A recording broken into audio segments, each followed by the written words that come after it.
ایک بار پھر درود بھیجے گا محمد و آل محمد صلی علی محمد و آل محمد وعجل فرج۔ پہلا سوال فرمایا کہ رہبر معظم نے اسرائیل کے بارے میں پیشن گوئی کی تھی کہ 25 سال میں یا 2025 تک نابود ہو جائے گا، نہیں 25 سال میں کہا تھا، اس وقت کس طرح دیکھتے ہیں؟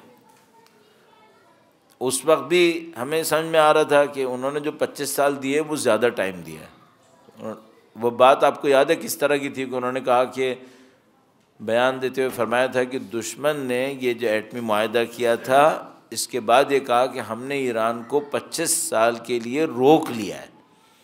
تو انہوں نے فرمایا کہ آپ یہ کہہ رہے ہیں کہ آپ نے ایران کو 25 سال کی روک، آپ 25 سال بعد ہیں نہیں اصلا، انہوں نے اس طرح سے ارشاد فرمایا تھا۔ تو معاہدے کی کہانی تو 25 سال کیا 5 سال بھی نہیں چلی، معاہدہ تو ویسے ہی ختم ہو گیا، وہ الحمدللہ رب العالمین امریکہ نے خود ہی ختم کیا، اس سے جان چھوٹ گئی۔ اب باقی بچ گیا کہ وہ 25 سال رہیں گے یا نہیں رہیں گے، تو میں کہتا ہوں کہ تھوڑا سا مقابلہ کر لو۔ اگر خود امریکہ نہ ہو تو اسرائیل کے پاس خود کچھ ہے بچنے کے لیے؟ ہے کیا؟ اچھا جب امریکہ تھا تب بھی کیا حزب اللہ کو لڑ پائے؟ نہیں۔ فلسطینیوں سے لڑ سکے؟ وہ بھی نہیں لڑ سکے۔ اب یہ بھی نہ ہو اور خود امریکہ کی صورتحال، تو اب ان کے بقا کا امکان کتنے فیصد ہے؟ تو میں کہہ رہا ہوں 25 سال بہت زیادہ ہے۔ جو مجھے ابھی تک سمجھ میں آ رہی ہے، ہم لوگوں کے ذہنوں نے کچھ ایسی چیزوں کو دیکھنا ہوگا انشاءاللہ جو ہم نے نہیں، ہماری 3 نسلوں نے نہیں دیکھا ہوگا۔ اور کسی انسان کے لیے بہت سخت ہوتا ہے کوئی ایسی چیز دیکھے جو اس نے 3 نسل میں نہیں دیکھی تھی۔ یہ انسان کے ذہن کے اندر لمٹ ہے۔ جس طرح اگر آپ نے کوئی چیز نہ کبھی دیکھی ہو، نہ کبھی سنی ہو، نہ کبھی چکھی ہو، کوئی آپ کو بتائے یہ کیسی ہوتی ہے تو آپ نہیں سمجھ پا رہے۔ تو اسی طریقے سے سیاسی حادثات کے اندر ہوتا ہے کہ ہم کسی چیز کو 3 نسل سے دیکھ رہے ہوں تو ہم سمجھتے ہیں نہیں یہ نہیں ہوگا، نہیں الحمدللہ رب العالمین خدا وسیع ہے۔ تو ان کی صورتحال اس سے کہیں زیادہ نازک ہے جو انسان سمجھ پائے۔ اور اگر وہ جملے ہم اور آپ کو یاد ہوں جس میں مقاومت کے سربراہ نے فرمایا کہ یہ مکڑی کے جال سے بھی زیادہ کمزور ہیں، تو انشاءاللہ بہت ساری چیزیں ہیں جو ظاہر ہو رہی ہیں، کچھ اور ظاہر ہو جائیں گی۔ اگر اللہ نے چاہا تو ہم کسی اگلے پروگرام میں خود اسرائیل کے نظام پہ بھی گفتگو کر لیں گے کہ وہاں پہ کیا صورتحال ہے۔ بڑی اچھی صورتحال ہے وہاں پر بھی، جیسے سعودیوں کی حالت ہے، جیسے امریکیوں کی حالت ہے، وہاں پہ بہت زبردست صورتحال ہے۔ بہرحال اس کے اوپر انشاءاللہ کبھی اور بات کریں گے۔ درود بھیجے گا محمد و آل محمد محمد و آل محمد۔ انہوں نے پوچھا what happened to Daesh? Where did they disappear suddenly? اب مجھے پیچھے کا تھوڑا سا یاد دلانا پڑے گا۔ آپ لوگوں کو کچھ یاد ہے ایک زمانے میں جب یہ داعش کربلا اور نجف کے بہت نزدیک پہنچ گئے تھے، اور حتیٰ ہمارے مومنین کراچی میں کہتے وہ ہو کیا ہونے والا ہے، کیا ہونے والا ہے، صحیح۔ اور ہم بار بار مختلف پروگرامز میں اس بات کو کہہ رہے تھے کہ بھائی داعش چند ہزار سے زیادہ نہیں ہیں، ان کو بیلون کیا گیا ہے۔ الحمدللہ رب العالمین اس موقع پر مراجع اعظام نے فتویٰ جاری کیا، داعش کا معاملہ ختم ہو گیا۔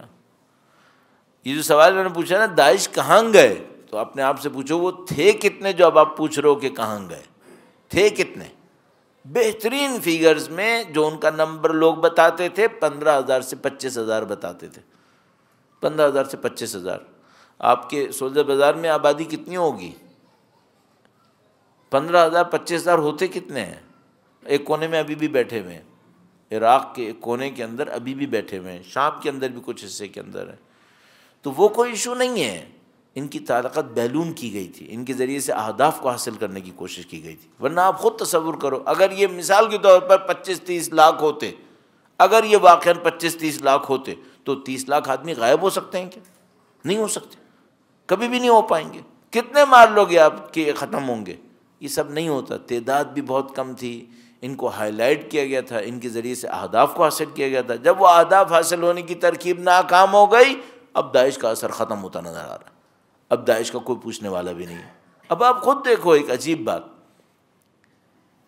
چند سال پہلے میں خود جب سندھ اندرون سندھ جاتا تھا تو مجھے یہ لگتا تھا کہ بھائی، یعنی اوپر سے یہ لگتا تھا کہ بھائی یہ سپاہ صحابہ چھا گئی سب پر، یہ سب معاملہ ختم ہو گیا، یہ یہاں پہ بھی چھائیں گے.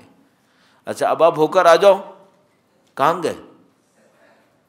ایک زمانہ تھا جب پاکستان میں ہم اور آپ جیسے لوگ جہاں کہیں بیٹھتے تھے، لوگ ہم سے پوچھتے تھے پاکستان میں شیعت کا مستقبل کیا ہے. یہ سوال آپ نہیں سنتے تھے کیا؟ کہاں گئے وہ لوگ؟ سب کا سب کاسمیٹک ہے، سب کا سب مصنوعی ہے. اور ان تمام مصنوعیات سے اگر آپ نے لڑنا ہے نا، تو آپ اپنے دماغ کو فنڈامنٹلز کے معاملے میں شک میں مت ڈلنے دیں، اسٹرانگ رکھیں فنڈامنٹلز کو. مصنوعی کام سے کیوں اتنا ڈر رہے ہیں؟ مصنوعی کام ہے، جو لایا ہے وہ لے کے جائے گا. صرف یہ دیکھو کیوں لایا ہے اور اس کو کیا کریں تو یہ مجبور ہوگا کہ لے کے جائے گا. الحمدللہ رب العالمین پاکستان میں تشیع نے سخت وقت گزارا، لیکن جو ان بدبختوں کو لے کر آئے تھے ان کو اعتراف کرنا پڑا کہ تشیع اس سے زیادہ سخت ہے کہ ان کے ہاتھوں شکست کھائیں گے. نہیں ہو سکتا ایسا.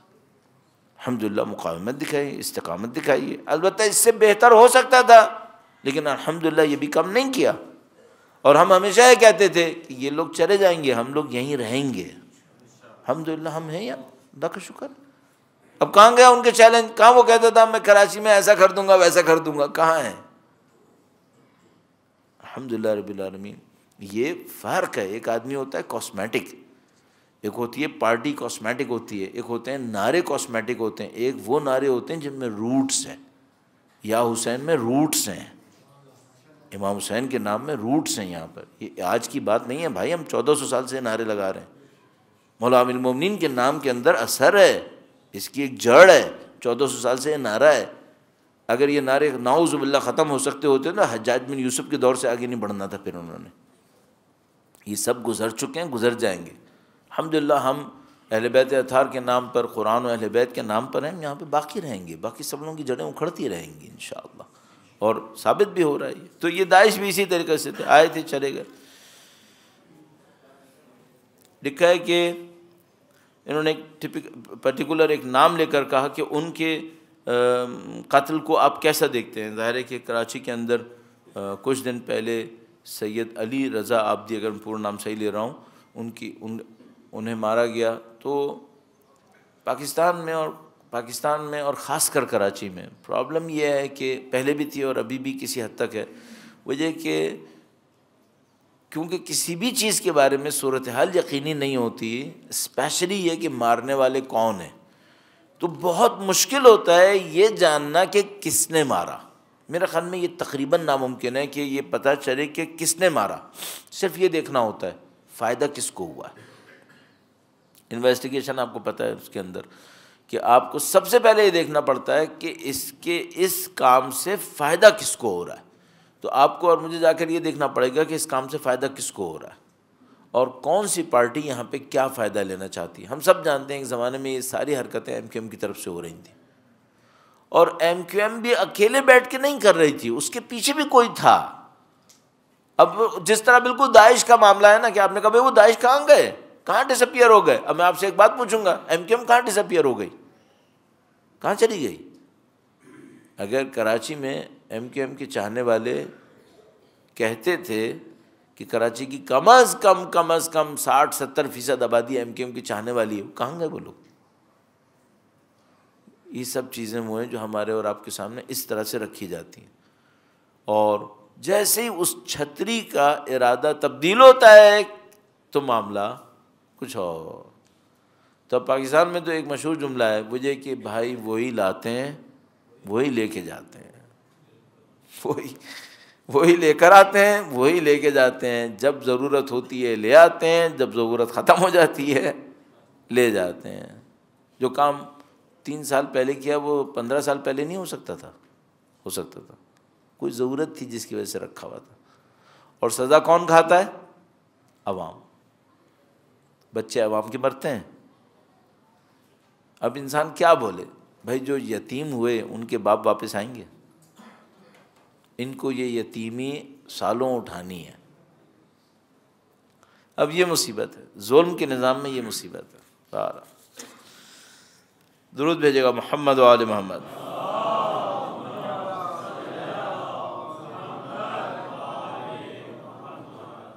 لکھا the current government is apparently unable to take care of country, be it economy, finance or even the power, fuel, supply management. Where do you see this government in next 3-4 years? Governments کہیں نہیں جائیں گی، میرا اپنا یہ خیال ہے، governments باقی رہیں گی.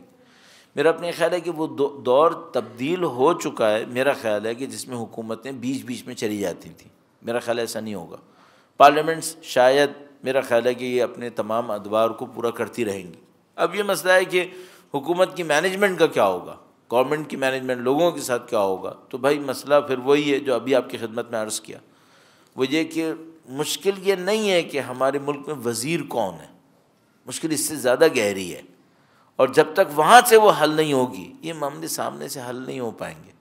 تو میرا اپنے یہ خیال ہے کہ ایشو یہ نہیں ہے کہ پاکستان میں گورنمنٹ کون سامنے آ کر کرے گا. اصل معاملہ یہ ہے کہ پیچھے رہ کے جو گورنمنٹ کر رہے ہیں وہ کب صحیح ہونا چاہیں گے. اور جب تک یہ دونوں پیسے صحیح کام نہیں کریں گے معاملہ حل نہیں ہوگا. میرا اپنے خیال ہے کہ اس کو اس گہرائی تک جا کے دیکھیں. صرف سامنے بیٹھے ہوئے بندے کو دیکھنے سے مشکل حل نہیں ہو پائے گی. دیکھا بن سلمان کا کیا ہو سکتا ہے؟ جمال خشوگی کے معاملے میں کیا عالمی عدالت میں کیس جائے گا؟ بہت مشکل ہے کہ عالمی عدالت میں جائے. میرا اپنے خیال ہے عالمی عدالت میں نہیں جا پائے گا. ہاں یہ ہے کہ خود دنیا کے سامنے سعودی عرب کی پوزیشن کیا رہے گی اور سعودی عرب کی ویلیو کیا رہے گی. تو میں نے آپ کی خدمت میں چند منٹس پہلے عرض کیا کہ گلوبل اکانومی کے ڈائنامکس چینج ہوئے ہیں. اس ڈائنامک کے چینج ہونے کی وجہ سے آل سعود کا جو ریپوٹیشن تھا وہ ختم ہو جائے گا. یہ کہیں کہ جمال خشوگی کی وجہ سے بن سلمان ختم ہو جائے گا، نہیں، ایسا نہیں ہوتا. بہت پہلے آپ کی خدمت میں عرض کیا تھا جب آرمی پبلک اسکول کا کیس ہوا تھا کہ ایک فنڈامنٹل کوسچن ہوتا ہے وہ یہ کہ یہ اس ٹائپ کے واقعات یہ پالیسی چینج کرتے ہیں یا پالیسی کے چینج کو ریفلیکٹ کرتے ہیں. تو یہ جو جمال کا کیس ہے یہ پالیسی شفٹ کو ریفلیکٹ کرتے ہیں. ان کی وجہ سے پالیسی چینج نہیں ہوتی. اس سے پہلے بندے نہیں مارے انہوں نے؟ کیا بہت مارے، اس سے زیادہ بربریت سے مارے ہوں گے. پوچھا تھا کسی نے ابھی تک؟ نہیں. یہ ایونٹس پالیسی کی شفٹ کو ظاہر کرتے ہیں صرف، نہ کہ ان کی وجہ سے چینج آتی ہو. تو مسئلہ یہ نہیں کہ وہ کیس عدالت میں جائے گا نہیں جائے گا، ممکن ہے چلا جائے ممکن ہے نہ جائے، اس سے کوئی فرق نہیں پڑے گا. دیکھنا پڑے گا فنڈامنٹلز کیا کہہ رہے ہیں. فنڈامنٹلز یہ کہہ رہے ہیں آل سعود کی حیثیت ختم ہو گئی ہے، اس وجہ سے چینج آ سکتا ہے. ہاں وہاں پہ ایک اور بہت بڑا مسئلہ ہے وہی کہ آل سعود اگر جائے بھی تو ریپلیسمنٹ میں کیا ہوگا. یہ وہ خطرناک معاملہ ہے جو سب کے سامنے ہے، چاہے وہ امریکنز ہو چاہے حتیٰ اسلامی جمہوریہ ہو، اس کے سامنے بھی یہ معاملہ ہے کہ اگر آل سعود جائے گا تو پھر سعودی عرب کے اندر کیا ہونے والا ہے. اور یہ وہ جگہ ہے جو سخت مسئلہ ہے. اس کے لیے معاملہ صرف اتنا نہیں رہے گا کہ بن سلمان چلا جائے اور یہ سب چلے جائیں، نہیں، اس کے لیے بہت زیادہ آگے جا کے دیکھنا پڑے گا. دنیا میں جو بدترین سیاسی حالت ہے وہ ہے کیوس، افراتفری، جیسے ابھی لیبیا کے اندر ہے. کسی کا کوئی فائدہ نہیں ہے، صرف لٹیروں کا فائدہ ہوتا ہے. ایران بھی کبھی نہیں چاہے گا سعودی عرب میں کیوس آئے، کوئی مسلمان نہیں چاہے گا سعودی عرب میں کیوس آئے. اور یہ پلان کرنا پڑے گا کہ اگر سعودی عرب سے آل سعود چلے جاتے ہیں خود سعودی عرب میں کیا ہونے والا ہے. اپیرنٹلی یہ ہے کہ انہوں نے سسٹم ایسا بنایا ہے کہ اگر ہم نہ ہو تو کیوس ہو، اور یہ ہر ظالم کی طاقت ہوتی یہیں پر ہے. صدام حسین نے بھی یہی کیا تھا، کرنل قذافی نے بھی یہی کیا تھا، اور آل سعود نے بھی یہی کیا، اور سب تقریباً یہی کرتے ہیں کہ وہ بنا کے ایسا رکھتے ہیں کہ ہمارے جانے کے بعد آگ لگے پھر یہاں پر. اب اس کو کاؤنٹر کرنا ہوتا ہے اصل میں. بہت اچھا سوال 3 سال پہلے کا، پاکستان میں مومنین کا کیا مستقبل ہوگا؟ یہ تو میں نے ابھی تھوڑی دیر پہلے تبصرہ بھی کر دیا، لیکن اب تھوڑا سا اور اس کو ڈیپتھ دے دوں. ایک مسئلہ ہوتا ہے ہمارا وجود خطرے میں ہے یا نہیں ہے. نہ پہلے خطرے میں تھا نہ اب خطرے میں ہے، الحمدللہ. ہم اس سے زیادہ بنیادی لوگ ہیں کہ ہمارا وجود ان باتوں سے خطرے میں ہے، اس سے خطرے میں نہیں ہے. خطرہ کیا ہے؟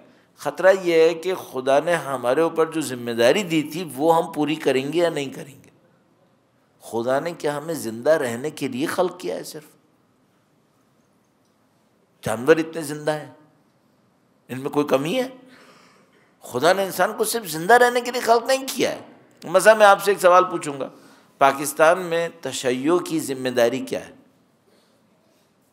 یہ کہ پاکستان کے اندر پیسہ زیادہ بنے یہ تشیع کی ذمہ داری ہے؟ نہیں، میرا نہیں خیال. یہ تو دنیا کا ہر مادہ پرست انسان کر رہا ہے، اس کی ہماری کیا ذمہ داری ہے پھر؟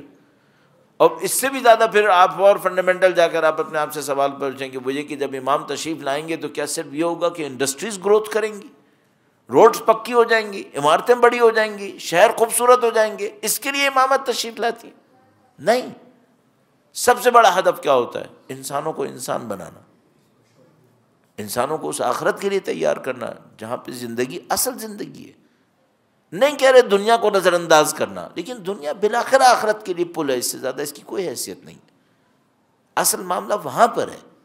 تشیع کی ذمہ داری بھی اسی میں. تشیع دین حق کے علمبردار ہونے کے ناطے ذمہ داری یہاں پر ہے. سید الشہداء کا جو پیغام ہے وہ اس عدل کا فروغ ہے. یہ تشیع کی ذمہ داری ہے. اس کے اوپر کب کام ہوگا یہ ہمیں دیکھنا ہوگا. اس کے اوپر ہم کیسے ڈیولپ کریں گے اپنے آپ کو. ابھی تو ہم لوگ یہ باتیں کر رہے ہیں کہ ہم زندہ رہیں گے یا نہیں رہیں گے. بھائی زندہ نہ پہلے آپ مر رہے تھے نہ اب آپ مریں گے، لیکن مسئلہ یہ کہ اپنے ہدف کو کیسے پورا کریں گے اس کے اوپر گفتگو ہے اصل. باقی یہ سب چیزیں چلتی رہیں گی. کل گاڑیاں کم تھیں آج زیادہ ہو جائیں گی.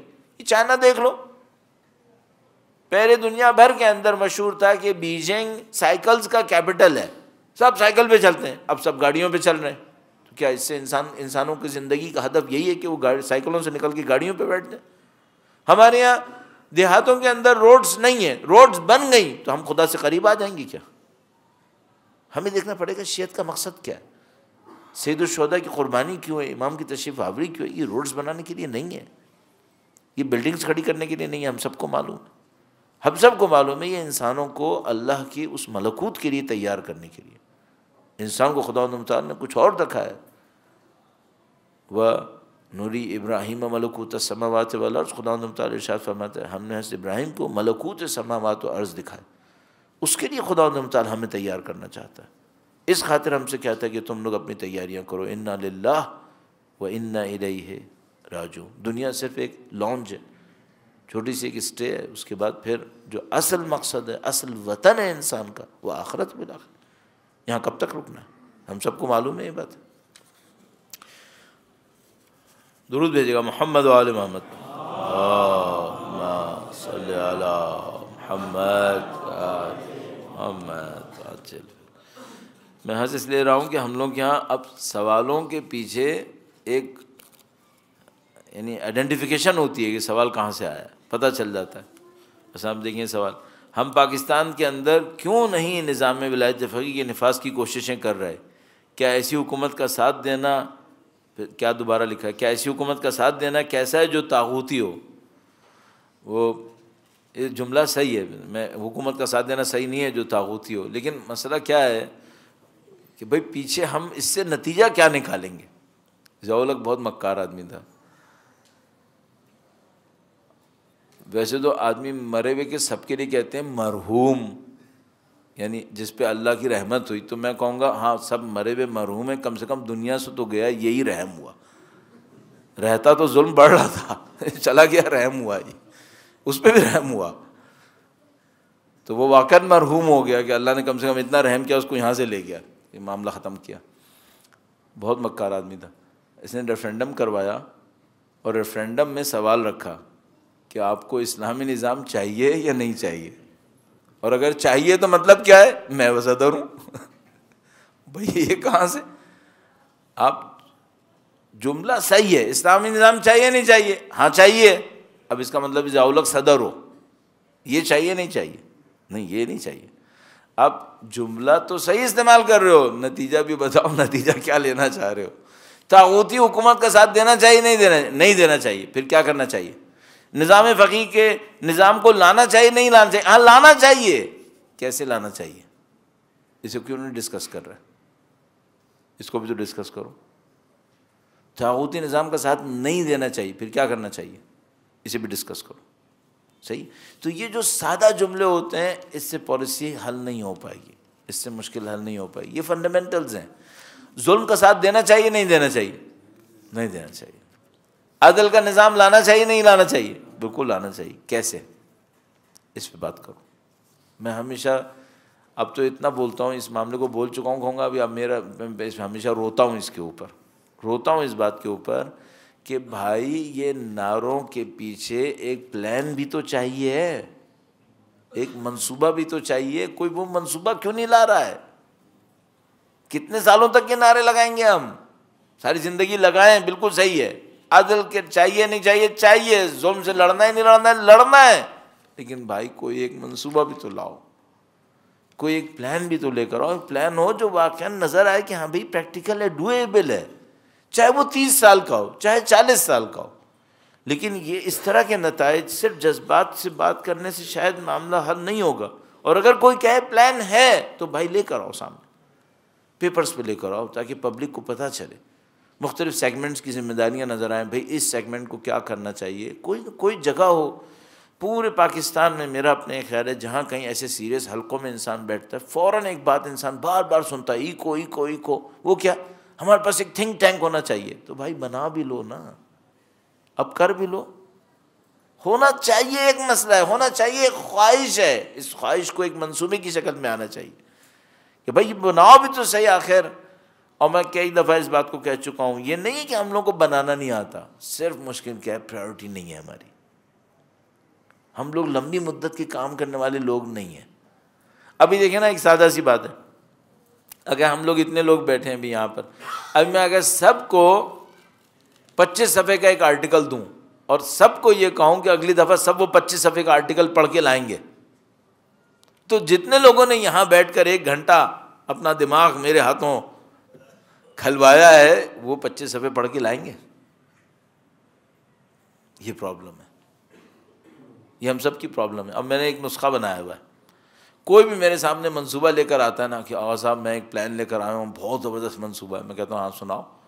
وہ سناتا ہے، میں بھی سنتا رہتا ہوں، چونکہ میں مثلاً ٹائم دے چکا ہوں تو مجھے ٹائم دینا ہے. اب میں سنتا رہوں گا اور آخر میں اس سے کہتا ہوں بھائی یہ منصوبہ بہت زبردست ہے، تم صرف ایک کام کرو، اسے لکھ کے لے آؤ. 80% لوگ تو یہیں غائب ہو جاتے ہیں، نہیں آتے واپس. اچھا میں کیوں کہتا ہوں کہ لکھ کر لے کر آؤ؟ تاکہ میں اس کو بھگا دوں؟ نہیں، میں کہتا ہوں لکھ کر لے کر آؤ تاکہ تم کو پتہ چلے کہ تمہارا منصوبہ ہے کیا اصلاً. جب انسان لکھتا ہے نا تو پھر اس کو نظر آتا ہے کہ بھائی جو میں کہہ رہا ہوں وہ کیا ہے. تقریریں کرو، نعرے لگاؤ، چلاؤ، وہ سب کام آسان ہے، ایک باقاعدہ منصوبہ بنا کے لاؤ نا، تو پھر پتہ چلتا ہے. ہمارے بہت اچھے ایک دوست، وہ ایک دفعہ ایک مجھ سے، یہ لطیفے مانند واقع ہوتے ہیں انسان کی زندگی میں، اچھے ہوتے ہیں، اس سے سیکھنے کو ملتا ہے. وہ ایک دفعہ میرے پاس آیا کہ نہیں آغا صاحب میں نے ایک منصوبہ بنایا، بہت زبردست منصوبہ ہے، اس سے ملک ہماری قوم کی تقدیر بدل جائے گی. میں کہا وہ ماشاء اللہ لے کر آئیں، آپ کچھ لکھ کر لے کر آنا. کہنے لگا ہاں میں لکھ کر لے کے آؤں. میں نے پریزنٹیشن تیار کی بہت اچھی. میں نے کہا ٹھیک ہے. میں بہت اچھے دوست ہیں اور میں ان کو پسند کرتا ہوں، وہ کبھی سنے تو یہ نہ سمجھے کہ میں ان کا مذاق اڑا رہا ہوں، نہیں میں ان کا مذاق نہیں اڑا رہا ہوں، میں بتا رہا ہوں کام کیسے ہوتا ہے صحیح. تو انہوں نے کہا میں پریزنٹیشن بھی بنا کے لا رہا ہوں. میں نے کہا بہت اچھا ہے. وہ پریزنٹیشن بھی آ گئی. اب پریزنٹیشن میں نے ان سے پوچھا یہ پلان ہے کیا؟ انہوں نے کہا یہ پلان ہے ملک میں، قوم میں خمس کو استعمال کرنے کا. اچھا میں ویسے اینٹینا کھڑے ہو گئے. میں نے کہا بھائی یہ تو معاملہ بڑا خطرناک ہے. تو میں نے کہا نہیں کم سے کم منصوبہ تو سننا چاہیے نا. اب وہ منصوبہ آ گیا سامنے، پریزنٹیشن آ گئی. میں نے کہا بھائی یہ پلان شروع کہاں سے ہوگا؟ انہوں نے پہلا جملہ ایک لکھا ہوا تھا، میں آپ کے ساتھ شیئر کر رہا ہوں. پہلے جملے میں لکھا تھا جتنے لوگوں کے پاس خمس کی اجازت ہیں ان سب کو مراجع اعظام کینسل کر دیں. میں نے کہا بھائی ایسا ہے، یہ پلان پہلی لائن میں ختم ہو گیا ہے. یہ پلان اب بتاؤ یہ کیسے ہو سکتا ہے یار؟ اچھا انہوں نے کہا یہ اس وجہ سے ہوگا کہ یہ جو ہو رہا ہے یہ غلط ہو رہا ہے، یہ ہم جا کے ثابت کریں گے مراجع کے سامنے جو ہو رہا ہے یہ غلط ہو رہا ہے. تو میں نے ان سے کہا کہ اچھا وہ یہ کہیں گے کہ جو 25 سال سے میں ایک آدمی کو جانتا ہوں وہ تو غلط کر رہا تھا اور تم جو ابھی آئے ہو تم صحیح کرو گے ابھی، ہاں کیسے تم پہ اعتماد کریں گے؟ خیر وہ تھوڑی دیر لگی یہ سمجھانے میں کہ بھائی یہ پلان صحیح نہیں ہے، اس کو کچھ اور طریقے سے شروع کرو شاید ہو جائے صحیح، ایسے نہیں ہوتا. تو منصوبہ بنانا بہت امپورٹنٹ ہے. اس بارے میں آپ کا بہت وقت لے رہا ہوں، اب اس کو ختم کرتے ہیں. درود بھیجے گا محمد و آل محمد.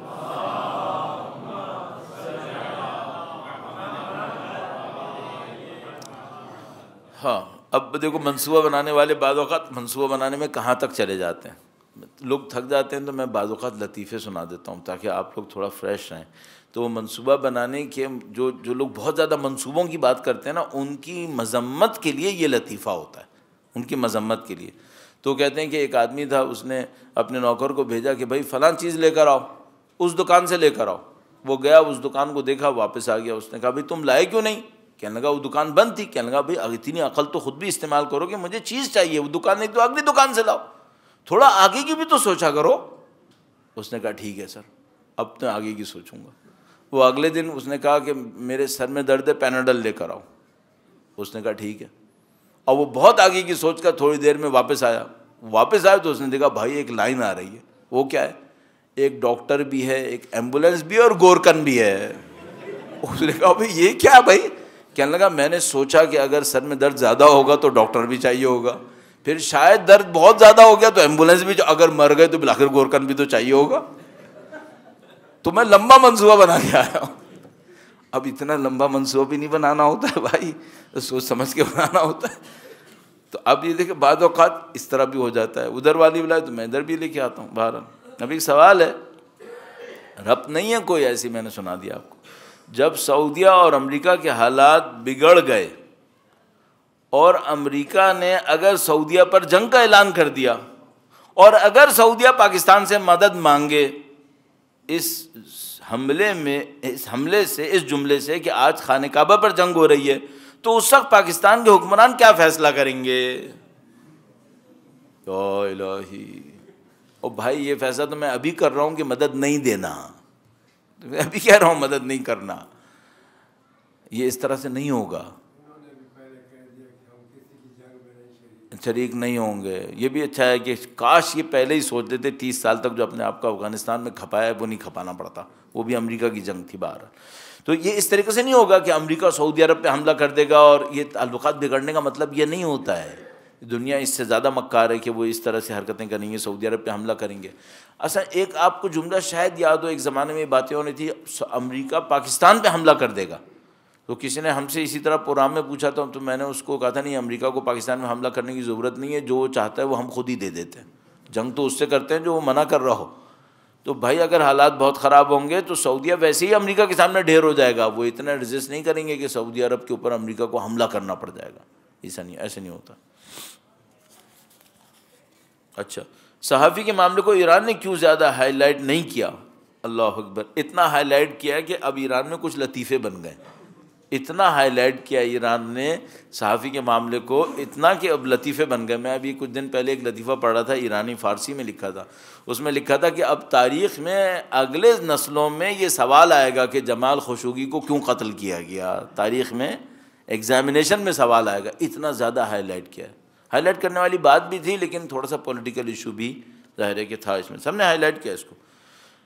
انہوں نے لکھا کہ ایران نے معاملے کو کیوں زیادہ ہائی لائٹ نہیں کیا، جبکہ مصنوعی طور پر ہی صحیح امریکہ اور یورپ نے اس کیس کو عالمی سطح پہ اٹھایا نہیں، ایران میں بہت اٹھایا گیا ہے، بہت زیادہ اس کے اوپر بات ہوئی ہے۔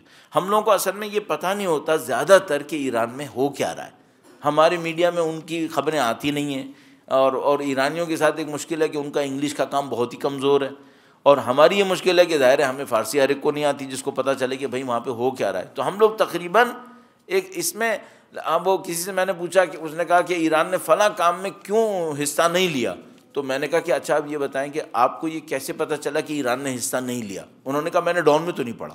اب بھائی ڈان تھوڑی دنیا ہے ساری کہ ڈان میں آئے گا تو یہ کیا بات ہوئی؟ تو ہماری ذہن کی محدودیت ہے کہ ہم سوچ رہے ہیں میری آنکھوں کے سامنے خبر آئے، پہلے اے آر وائی میں ٹکٹ چلتا ہوا نظر آئے تو پھر مجھے پتہ چلے گا، نہیں ایسے نہیں ہوتا ہے۔ دنیا میں بہت ساری چیزیں ہو رہی ہوتی ہیں، ہمیں سمجھ میں نہیں آتی۔ امریکہ کا شام سے فوجیں بلانا یہ شکست ہے یا ایران کے لیے نیا جنگی محاذ کھولنے کا راستہ ہے؟ میرا اپنے خیال ہے شکست ہے، واضح شکست ہے۔ ہاں وہ یہ چاہتے ہیں کہ کیوس مچے، وہ یہ چاہ رہے ہیں کہ کیوس مچے، وہ چاہ رہے ہیں ٹرکی اور ایران ایک دوسرے کے سامنے آ جائیں، وہ یہ چاہتے ہیں کہ ترکی اور شام کی حکومت ایک دوسرے کے سامنے آ جائے، وہ اپنے آپ کو پل آؤٹ کر رہے ہیں، ہیپیزرڈ پل آؤٹ، اور ڈیلیبریٹ کیوس مچانا چاہ رہے ہیں۔ یہ ایک سازش ہوتی ہے، ہمیشہ بہت آسان کام ہوتا ہے، اور وہ یہ ہے کہ آپ کو ایسی افراتفری مچا دیتے ہیں جس میں آپ کے لیے غلط کام کرنا آسان ہو جائے۔ وہ فارسی میں ایک محاورہ استعمال کرتے ہیں، کہتے ہیں جب پانی میں مٹی زیادہ ہو تو سمجھ میں نہیں آتا مچھلی کس نے چرائی، مچھلی کہاں گئی، تو اتنا گرد آلود کر دو فضا کو کہ پتہ نہ چلے ہم نے کیا ڈرامہ کیا۔ تو ممکن ہے یہ داعش کو بچانا چاہتے ہوں، ممکن ہے چاہتے ہوں یہاں پر جنگ ختم نہ ہو، کسی نہ کسی طرح چلتی رہے، ممکن ہے کردیوں کے ذریعے سے کوئی کام کرنا چاہتے ہوں، بہت ساری چیزیں ممکن ہیں۔ لیکن یہ کنفرم ہے کہ ان کا پہلا منصوبہ ناکام ہو چکا ہے. پہلا منصوبہ یہ تھا کہ داعش کے ذریعے سے بات بڑھے گی اور ایران اور عراق اس کے ذریعے سے شکست کھائیں گے، لیکن بحمدللہ رب العالمین وہ پہلا منصوبہ یقیناً ناکام ہوا ہے. تو یہ شکست کی علامت ہے. لکھا ہے کہ 1-2 دن پہلے رہبر معظم نے امریکیوں کو بیوقوف اور پاگل قرار دیا. کس طرف اشارہ ہے؟ اگر کوئی مثلا آج کوئی کہے امریکی پاگل ہیں، مثلا اگر کوئی کہے، البتہ اس طرح نہیں فرمایا تھا جس طرح سے انہوں نے لکھا ہے بہرحال، لیکن بہرحال اگر کوئی کہے تو میں کس کو کہوں گا؟ کہوں گا یقیناً ٹرمپ کو کہہ رہے ہوں گے. وہ ہے اس قسم کا، پوری دنیا اس کو کہہ رہی ہے، اس کا امریکی خود کہہ رہے ہیں.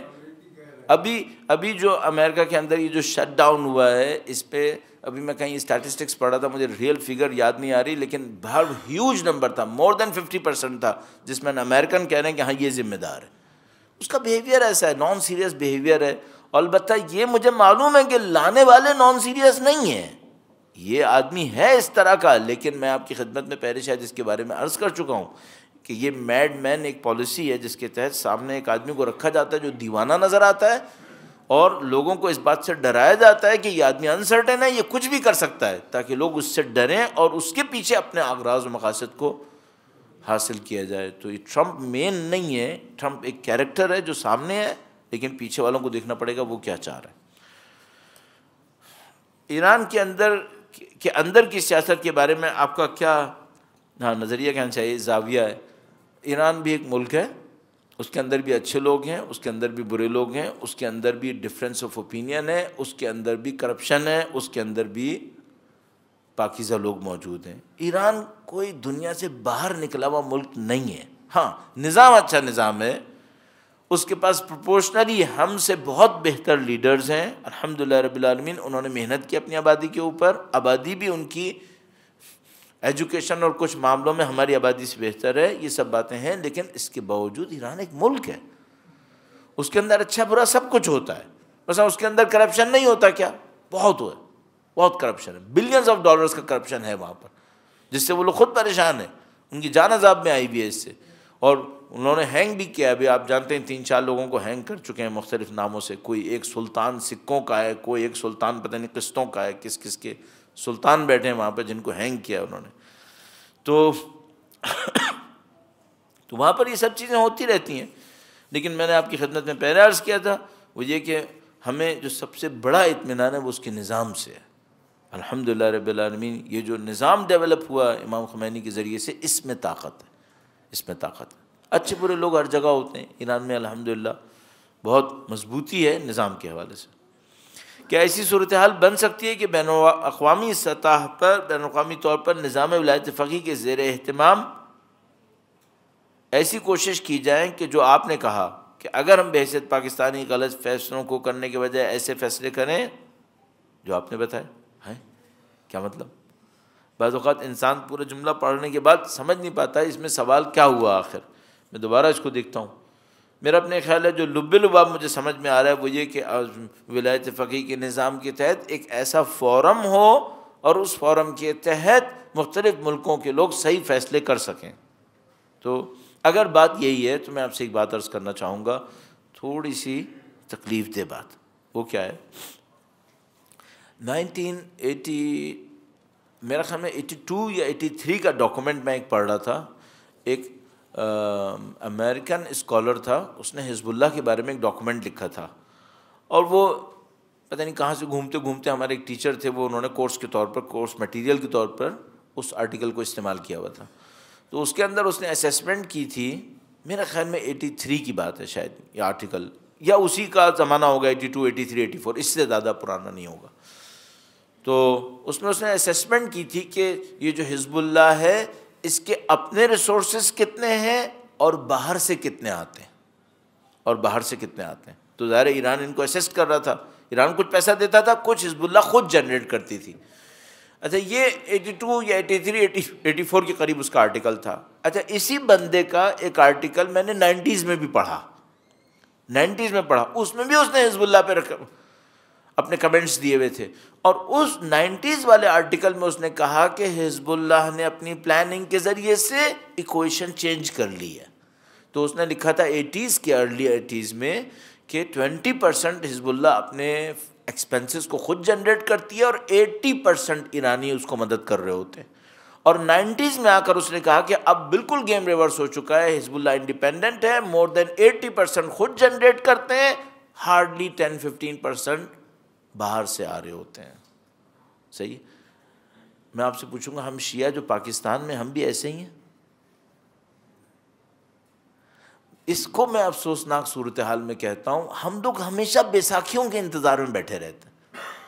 نظام ولایت فقیہ میں نے آپ کی خدمت میں عرض کیا, اس کا ہونا بہت ضروری ہے, اس کی حمایت بہت ضروری ہے, لیکن آپ جب پاکستان میں خود مستقل طور پہ مضبوط ہوں گے, اپنے پاؤں پہ کھڑے ہوں گے, تو آپ زیادہ اچھا مدد کر سکیں گے, نہ کہ آپ ان بیساکھیوں کا انتظار کریں کہ کوئی ہمیں آ کر مدد کر رہا ہوگا.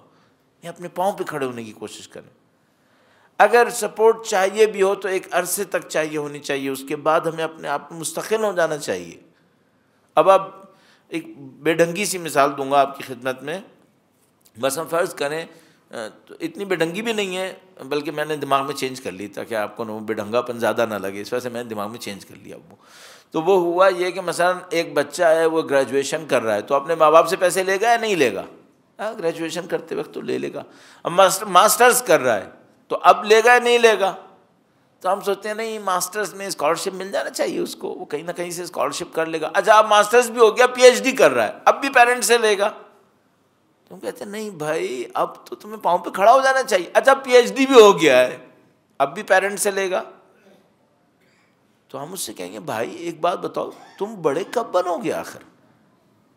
کب تک بچپنے میں رہو گے تم؟ کب تک تم یہ چاہتے ہو یار تمہیں ماں باپ سنبھالتے ہیں, تم خود بھی تو اپنے پاؤں پہ کھڑے ہو. میں آپ سے ایک بات پوچھوں گا, قوموں کے لیے جملہ صحیح نہیں ہے؟ بھائی ایک وقت ہو کہ جب تمہیں کوئی ضرورت ہو تو دوسرا تمہیں مدد کر دے. چلو ایک وقت ہو گیا, 2 وقت ہو گیا, 3 وقت ہو, او بندے خدا کب تک بچپن میں رہو گے؟ کبھی تو آخر اپنے پاؤں پہ کھڑے ہونے کی کوشش کرو. تو مجھے یہ لگ رہا ہے کہ ہم لوگوں نے گویا یوں سوچا ہوا ہے, ہمارے بعض دوستوں نے, وہ یہ کہ ہم نے کبھی پاکستان میں مستقل نہیں ہونا. بھائی کیوں نہیں ہونا ہے؟ مستقل ہو. اچھا ممکن ہے کوئی مجھ سے پوچھے بھائی یہ مستقل ہونے کا مطلب کیا ہے؟ نظام سے ہٹ جائے؟ نہیں, نظام سے نہیں ہٹو, نظام کے مضبوط حامی بن کے زندگی گزارو, جس کی پاکستان میں اپنی طاقت ہونی چاہیے, پاکستان کی اکانومی کے اندر, پاکستان کے ایجوکیشن کے اندر, پاکستان کے کلچرل لینڈسکیپ کے اندر ہمارا اثر ہونا چاہیے, اپنا اثر, مضبوط اثر ہونا چاہیے. ہمارے اپنے مضبوط تعلیمی ادارے ہونے چاہیے, اپنی مضبوط صنعتیں ہونی چاہیے. یہ وہ چیزیں جو ہمارے لیے کمی ہے, اور اس کے اوپر عرض کر چکا ہوں کئی مرتبہ. لکھا ہے جو تیل پاکستان میں نکل رہا ہے اس سے کیا فرق پڑ سکتا ہے. ابھی تو پاکستانیوں کا تیل نکل رہا ہے, صحیح بات یہ ہے پاکستان میں تیل نکلتا ہے. جو مجھے یاد آتا ہے, بہت اچھا یاد نہیں ہے, لیکن جو مجھے یاد ہے وہ یہ کہ پاکستان کی نیٹ کا تقریباً 20% صرف پاکستان میں نکلتا ہے, صرف 20%. 80% پاکستان امپورٹ کر رہا ہوتا ہے. تو ایز سچ اتنا سگنیفیکنٹ نہیں ہے جس پر ہم یہ کہہ سکیں کہ اس سے ملک کی تقدیر تبدیل ہو سکے گی. اور ایک بات تجربے سے سمجھ میں آئی ہے, تیل نکالنے والے ملکوں کے تجربے سے, بہت کم تیل نکالنے والے ملک ایسے ہیں جنہوں نے عقل مندی سے تیل کو استعمال کیا. تو میں کہوں گا پاکستان میں تیل نہ نکلے, پاکستانی محنت کریں, یہ مجھے زیادہ پسند آئے گا. ورنہ تیل نکلنے سے بہت ساری قومیں بہت بری طرح پھنسی ہیں, جیسے یہ مڈل ایسٹ ہے. بہت کم ملکوں نے عقل مندی سے کام کیا. اگر دنیا کی عقل مندی بات, آخرت کی بات نہیں کر رہا ہوں, دنیا کی عقل مندی بات کریں تو ناروے نے بہت عقل مندی سے کام کیا. البتہ ان کے تیل کے معاملے میں ایک کہانی ہے کہ مثلا آیا واقعاً سویڈن کا تھا یا ناروے کا تھا, پھر سویڈش اولاف پالمے نام کر کے وزیر اعظم تھا, اس نے کہا نہیں ہم جنگ نہیں کریں گے ورنہ نارویجین شاید جنگ کر لیتے سویڈن کے ساتھ. اس طرح کی باتیں ہیں, لیکن بہرحال ناروے نے تیل کو بہت عقل مندی سے استعمال کیا. یہ لوگ تیل کا پیسہ جو ارن ہوتا ہے, اس کو میں پہلے شاید بتا چکا ہوں گا, دوبارہ عرض کر رہا ہوں, یہ جو تیل کا پیسہ ارن کرتے ہیں یہ تیل کا پیسہ خرچ نہیں کرتے, کبھی خرچ نہیں کرتے. تیل کا پیسہ خرچ نہیں کیا انہوں نے, صرف جمع کیا ہے. وہ جو جمع کیا ہے اس کا ایک فنڈ بنایا ہے, وہ فنڈ انویسٹمنٹ کرتا ہے, اور یہ فنڈ اس وقت دنیا کے سب سے بڑے فنڈز میں سے ایک فنڈ ہے. اگر نہ کہوں کہ سب سے بڑا یہی ہے, شاید سب سے بڑا یہی, کیونکہ تیل کا پیسہ خرچ نہیں کرتے, صرف جمع کرتے ہیں, فنڈ کرتے ہیں. اچھا جو فنڈ کرتے ہیں اس سے اس کا پروفٹ ملتا ہے, اس پروفٹ کو خرچ کرتے ہیں نہیں, اس پروفٹ کو بھی انویسٹ کیا ہے. وہ کہاں پہ؟ وہ بجلی بنانے کے منصوبوں میں۔ اب ذرا سوچئے، تیل کی جو کمائی تھی وہ خرچ نہیں ہوئی ہے، وہ انویسٹ ہوئی ہے، اس انویسٹمنٹ کے ریٹرن سے ڈیمز بنے ہیں، ان ڈیمز سے بجلی بنائی ہے۔ اب اس کے مقابلے میں عرب کیا کر رہے ہیں؟ وہ تیل نکالتے ہیں، جنریٹر میں تیل ڈالتے ہیں، اس سے بجلی بنا لیتے ہیں، اپنا تیل کھپاتے ہیں۔ وہ انہوں نے عقل مندی سے کام کیا، اتنی بجلی بنائی، اتنی بجلی بنائی، اتنے ڈیم بنا لیے کہ ان کو کوئی ضرورت اب تیل کو استعمال کر کے بجلی بنانے کی ہے ہی نہیں۔ اچھا، پیسے کا کیا ہوا؟ پیسہ بیلون ہوتا رہا، اور جناب اس کا پیسہ مل رہا ہے، اس سے انہوں نے ڈیم لگا دیے۔ ڈیم کے بعد کیا ہوا؟ ایک سال شاید ایسا آیا ہے جب ان کا ڈیفیزٹ، تیل کی قیمت انتہائی کم ہو گئی، اکانومی بہت زیادہ ہرٹ ہوئی، تو گورنمنٹ کو اپنا ڈیفیزٹ پورا کرنے کے لیے انویسٹمنٹ فنڈ کے پروفٹ سے کچھ پیسہ لینا پڑا۔ تو گورنمنٹ میں ایکسیپشنلی قانون پاس ہوا، حکومت نے معذرت بھی ایشو کی کہ ہم اگلی نسل کا پیسہ اٹھا رہے ہیں، ہم غلط کر رہے ہیں، لیکن ہم صرف مجبوری کے عالم میں کریں گے اور پھر دوبارہ کبھی نہیں کریں گے۔ یہ ذمہ دارانہ رویہ تھا، لیکن زیادہ تر تیل پیدا کرنے والے ملکوں نے ذمہ داری نہیں دکھائی، صرف پیسہ کھایا، اور کھا کھا کے کیا کیا؟ کرپشن کا ڈھیر لگا لیا۔ آپ کو پتہ ہے ہم اچھے دور سے گزر رہے ہیں، ہم سے کیا مراد ہے؟ ہم انسان۔ اور میں اس وجہ سے اچھا دور کہتا ہوں، دیکھو اچھے دور کا مطلب آسان دور نہیں ہے، اچھے دور کا مطلب وہ سختی ہے جو ہمیں ہدف سے نزدیک لے کر جائے۔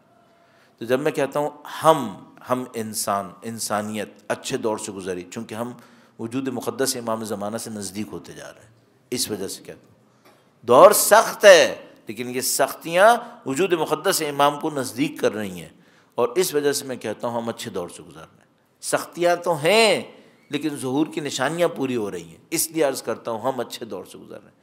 ہم سے مطلب میرا خاندان نہیں ہے، ہم سے مطلب کراچی شہر نہیں ہے، ہم سے مطلب پاکستان نہیں ہے، ہم سے مطلب صرف شیعہ بھی نہیں ہے، ہم سے مطلب انسانیت ہے۔ اچھے دور سے گزر رہے ہیں، سختیاں تو ہیں، مصیبتیں تو ہیں، ظالم بھی ہیں، جابر بھی ہیں، یمن بھی ہے، سب مسائل، لیکن اس کے باوجود ہم ہدف کے نزدیک تر ہوتے چلے جا رہے ہیں۔ حق کی طاقت بڑھ رہی ہے، حق کی جذابیت بھی بڑھ رہی ہے، انشاءاللہ نظر آتا ہے۔ درود بھیجے گا محمد و آل محمد۔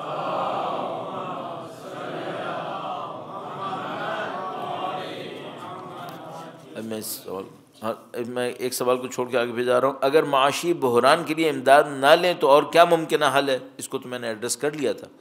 پبلک کے ساتھ جسٹس دکھاؤ، پبلک کے ساتھ انصاف کرو، اور خود جو کرپشن کر رہے ہو، پیسہ کھا رہے ہو، وہ کھانا بند کرو۔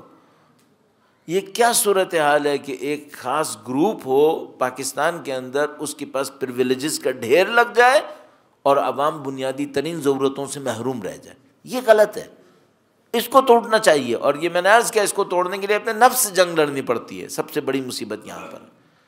تو حل یہ نہیں ہوگا کہ ہم اس سے جا کر مانگ لیں یا اس سے جا کے مانگ لیں، کبھی امریکہ سے مانگیں، کبھی ورلڈ بینک سے مانگیں، کبھی IMF سے مانگیں، اور کہیں سے کچھ نہ مل پاؤ، چائنا سے مانگیں، نہیں مل پائے تو سعودی اور UAE سے مانگ لیں، کسی طریقے سے اپنا کام پورا کر لیں۔ نہیں، اس سے بڑھ کے سوچنا چاہیے۔ میں بہت معذرت کے ساتھ ایک مثال اس طرح سے دوں گا، مثلا فرض کریں میں اپنا گھر چلا رہا ہوں، اپنی فیملی چلا رہا ہوں، اور جناب علی میرے ابا زندہ تھے، میں ان سے مانگتا رہا، پھر خدا نہ کرے والد کا انتقال ہو گیا، اب میں نے کہا میں کس سے مانگوں، تو میں چلو چچا سے مانگ لیتا ہوں۔ یہ صحیح ہے؟ نہیں، اپنے پاؤں پہ کھڑے ہو، اپنے قوم کے اوپر محنت کرو۔ صحیح ہے، کچھ وقت محنت ہوگی، اس کے بعد بالآخر رزلٹ ملے گا، اور ہمارے سامنے دنیا میں اتنی مثالیں موجود ہیں۔ تو یہ مانگنے کے مقابلے میں یہ کہ لکھا ہے جن کو آپ استاد کرپشن کہہ رہے ہیں ان کا بھی نمبر بظاہر متوقع ہے، آپ کا کیا خیال ہے؟ میرا خیال ہے کہ ان کا نمبر متوقع ہے، لیکن ایک گیم چل رہا ہے، وہ یہ کہ 2 قدم آگے جاتا ہے، 2 قدم پیچھے آتا ہے، یہ گیم چل رہا ہے۔ اچھا، دو تین اس کے بارے میں آئیڈیاز ہو سکتے ہیں، لیکن میرا اپنے خیال ہے جو مجھے سمجھ میں آتا ہے وہ یہ کہ جو بھی اس گیم کو رن کر رہا ہے اس نے نواز شریف کے ساتھ بھی یہی کیا تھا، وہ 2 قدم آگے جاتا تھا، پھر 2 قدم پیچھے آتا تھا، پھر دکھاتا تھا شاید ڈیل ہو گئی، پھر دکھاتا تھا شاید ڈیل نہیں ہوئی۔ میرا اپنے خیال ہے ان کے ساتھ اسٹوری ریپیٹ ہو رہی ہے، اور اینڈ آف دا ڈے جو مجھے لگ رہا ہے وہ یہ کہ جو بھی پیچھے سے یہ گیم کر رہا ہے وہ لوگوں کی نفسیات سے کھیل کر ان کے دماغ کو اس تبدیلی کے لیے تیار کر رہا ہے تاکہ ری ایکشن نہ آئے، اور انہوں نے اس کام کو نواز شریف کے معاملے میں اتنی خوبصورتی سے کیا کہ کوئی ری ایکشن نہیں آیا۔ ان کے ساتھ بھی وہ یہی کرنا چاہ رہے ہیں کہ اس خوبصورتی سے اس کام کو کیا جائے، کبھی آگے کبھی پیچھے، کبھی چھوڑ دیا کبھی رکھ لیا، اور ایک دن آئے کہ بہرحال پھنس گئے اور کوئی بلوا بھی نہیں ہوا۔ میرے خیال میں کام ہوشیاری سے ہو رہا ہے۔ اگر آپ دیکھیں تو کراچی میں MKM کے ساتھ بھی یہی ہوا ہے، بہت کام ہوشیاری سے ہوا، کوئی ریئیکشن نہیں آیا۔ تو ٹیم اسٹرانگ ہے، اپنا کام کر رہی ہے، میرا اپنے خیر ہے، لیکن میں نے عرض کیا سب سے بڑی مشکل اس ڈیپتھ کی ہے جو میں نے آپ کی خدمت میں عرض کی ہے۔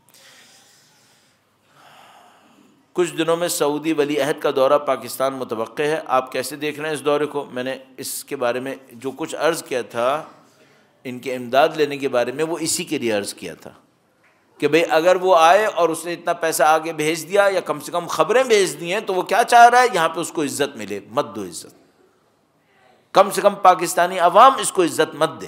اور مجھے یقین ہے پاکستان کی عوام کے دلوں میں کوئی محبت نہیں ہے اس کے لیے۔ یہ سمجھ، اگر ہم میں سے کچھ لوگ ممکن ہے یہ ہوں کہ جو کہہ رہے ہوں کہ مولانا 6 ارب مل گیا ہے، کچھ دیر کے لیے خاموش ہو جاؤ، ویسے ہی جا رہا ہے وہ مر جائے گا۔ بھائی تم ظالموں کے خلاف خاموشی مت اختیار کرو۔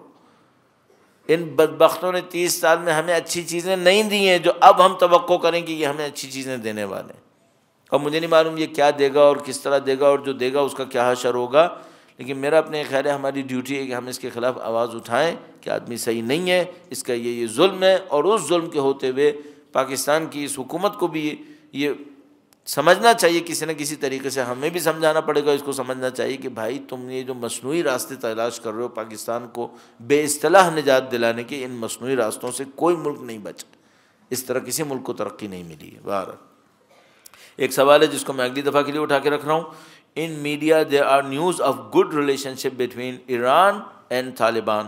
How much authentic news is it and how you see it؟ انشاءاللہ اگلی دفعہ اس بات کے اوپر اللہ نے چاہا تو عرض کریں گے۔ بہت شکریہ آپ حضرات کا۔ آخر میں شب جمعہ ہے، اتنی ڈھیر ساری ہم نے باتیں کی وہ علیحدہ، اور انہی کو ان باتوں کو اس طرف بار بار میں نے لے جانے کی کوشش کی کہ دیکھو یہ ساری کام اس لیے ہو رہے ہیں کہ ہمیں عدل چاہیے تاکہ امام تشریف لائیں۔ ہمارا مقصد مادی ترقی پر اپنے آپ کو خوش کرنا نہیں ہو سکتا، اگر ہو بھی تو مصنوعی ہے، پھر ہم ایک اور مصنوعی کام کر رہے ہوں گے۔ تو یہ سب کس لیے؟ یہ سب اس لیے انسان اپنے آپ کو ایک اور دنیا کے لیے تیار کرے۔ انسان کا مستقبل اس دنیا میں رہنا نہیں ہے، تو جہاں رہنا ہے اس کے لیے تیار کرے، اور عدل بھی اسی لیے ضروری ہے۔ انشاءاللہ شب جمعہ تمام مرحومین کی مغفرت کے لیے، ارواح کی بلندی کے لیے، بالاخص امام خمینی جن کے واقعاً ہم مرہون منت ہیں، انہوں نے ہمیں اسلام سکھایا، انہوں نے ہمیں اہل بیت کی صحیح تعلیمات سے روشناس کرایا، تمام علماء، عرفاء، فقہاء، عزاداران سید الشہداء جو دنیا سے رخصت ہوئے، آپ کے ہمارے مرحومین، والدین، اعزاء، اقرباء، سب کے لیے، اور جو لوگ شہید ہوئے ان واقعات کے اندر، سب کے لیے ایک سورہ فاتحہ 3 مرتبہ سورہ اخلاص تلاوت فرمائیں۔